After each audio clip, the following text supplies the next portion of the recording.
Welcome to Remix Mode, a virtual recording studio where you can make your own mixes of your favorite frequency songs. Let us begin with the drum track. The left button plays the kick drum, the center button plays the snare drum. Listen to the click track and try to make your own drum pattern now.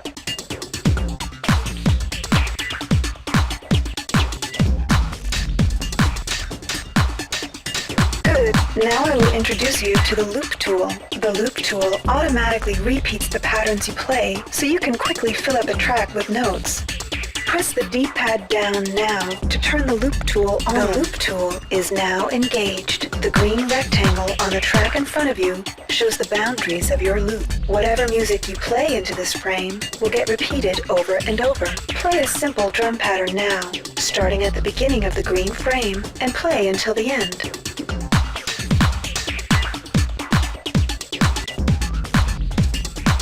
Now you can hear your drum pattern playing back in a loop.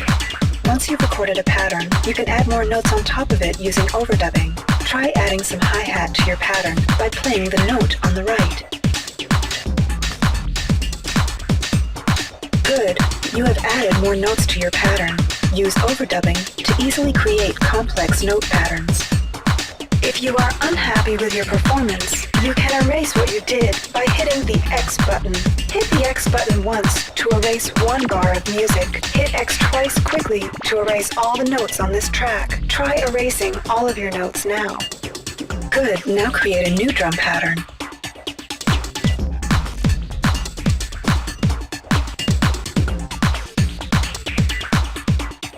Excellent. You can keep on erasing and recreating your patterns for as long as you'd like. When you're happy with your drum track, rotate over to the bass track on your right.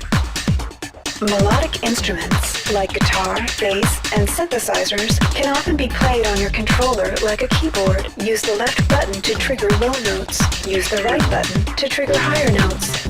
Try playing a bass line now. Okay, now let's move on. Each song is divided up into separate musical sections. When you're done working with a section, you can move on to a new one. Let's move into the next empty section now by pushing up on the D-pad.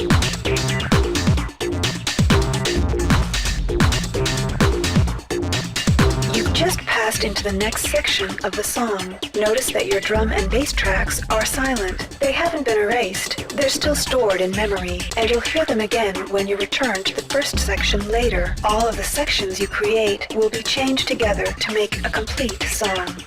If you have difficulty coming up with your own patterns, you may want to enable the guide notes. Turn on guide notes by depressing the right analog stick like a button. If you follow these guide notes, you should make patterns that sound close to the original song. Try to follow the guide notes now. Now move over to the other track and match the guide notes there too.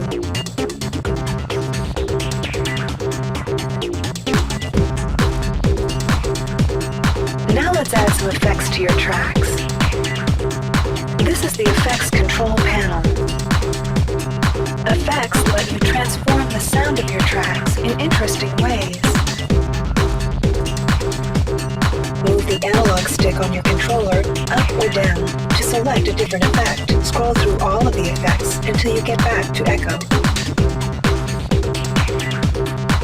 To turn on the echo effect, push in on the right analog stick like a button. Try turning on the echo effect now. You have now turned on the echo effect. Pressing the right analog stick button again will turn off the effect. You can add multiple effects if you wish. The Effect Control panel will show you which effects you are using on each track. Try turning on and off some of the effects now. To reduce the loudness of a track, select Volume and push the button.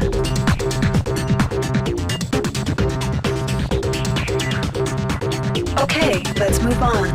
Scratch and Axe tracks are also available in remix mode. For more information about using them, consult the game mode tutorial. Let's add some scratching and axing to our mix.